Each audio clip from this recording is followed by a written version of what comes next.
Have you ever wanted to become an Instacart shopper?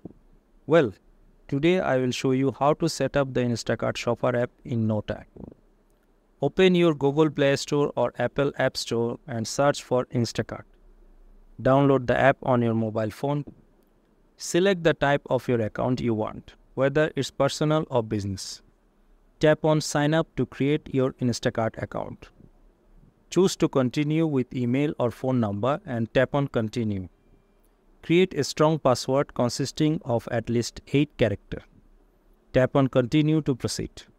Enter your zip code or address to see available stores near you.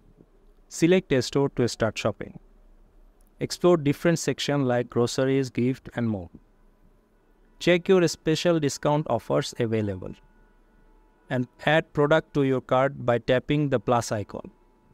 Review your cart by tapping on View Cart. You can also make your order a gift if needed. Finalize your order and proceed to the payment procedure.